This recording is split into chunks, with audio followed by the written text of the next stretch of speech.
Like many of you, I have regular contact with my clients.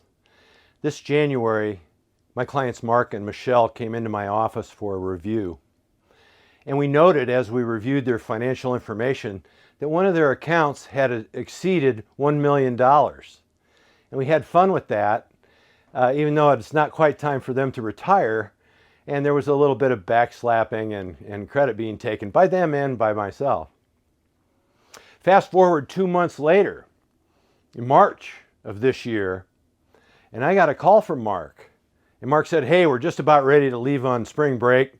His daughter had won a trip to Florida on a radio station, and they decided to go with him, the whole family. And he was just about ready to leave. He goes, I noted that my account value was $680,000. What's our plan for that? He asked. Now, I know many of you have been in this situation, and it can be uncomfortable, particularly since just 60 days before that, we were rejoicing a bit on the account balance having been at $1 million. And I know this client very well, and I told him at the time, and I told him before, I said, Mark, you got to click on the high beams. We're going to look further down the road than just this event. But we'll get together when you get back, have a great, safe time at spring break, and we'll talk later. Now, of course, we're in the business of managing money, but what we really manage is our clients' expectations. And in fact, we mold economics with psychology, and that's called behavioral economics, a phrase that was coined by Adam Smith. I think he wrote his first book in 1759. And Mr. Smith has been the father of modern financial theory. And he's right that our clients will see a free fall in the market and get jittery. It's human nature to retract from that which you believe is harming you. Hand on a hot stove, comes right off. Money goes down 30%. They want to head to the hills. We have to intervene in that process. The client will sometimes mistake temporary market declines for permanent losses, and they'll take action to make it so. And so we must intervene in that process on behalf of our client's best interest. And we meet fear with fact. And I'll review my favorite facts with you today, and you'll be armed with a list that you can go to these clients who are concerned and review that list, and so you can retain them and they can be successful in their program. So if we miss the 5 or 10 best days, this happens to be a Toronto Stock Exchange chart. It's showing what happens if we miss the 10 best days or we miss the 20 best days of that market. Because clients, they try to fetter it all out. I don't want that bad day. Just give me the good days. Everyone wants to go to heaven. Nobody wants to die, right? So what happens if we take out those 10 days? Half the return. Half the return. We take out the 20 best days, 1/4 the return for the client. And no better chart to show that you have to be in it to win it. You can't do it when you're not in the market.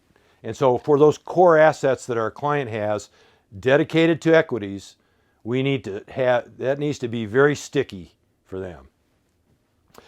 So, of course, what happened in February and March of this year? We saw about the second week of February deterioration in the marketplace. And by March 23rd, in that 6-week period, the market went down 32.31%.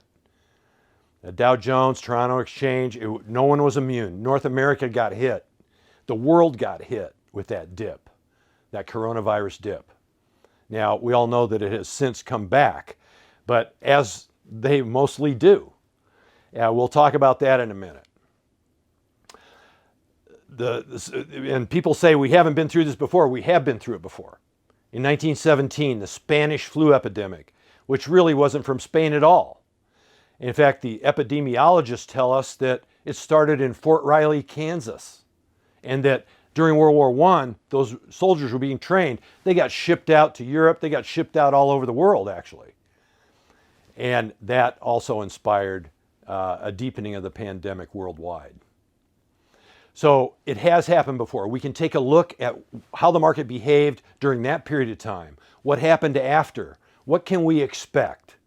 When my client Mark says, what is our plan for that? My response is, click on the high beams. Look further down the road, and these become small problems. So what happened in 1917? In that year, between June and December, 6 months, the market went down 33.47%. It was within 1.5 points of the drop we just experienced in 2020. Uncanny that it would be that close to the drop that was experienced 100 years earlier. What more can we glean from that? Well, we know what happened in the aftermath in 1918. In fact, that fall, the virus came back with a vengeance, and even more people died. 50,000 deaths from the Spanish flu in Canada, which at the time had a population of 8 million.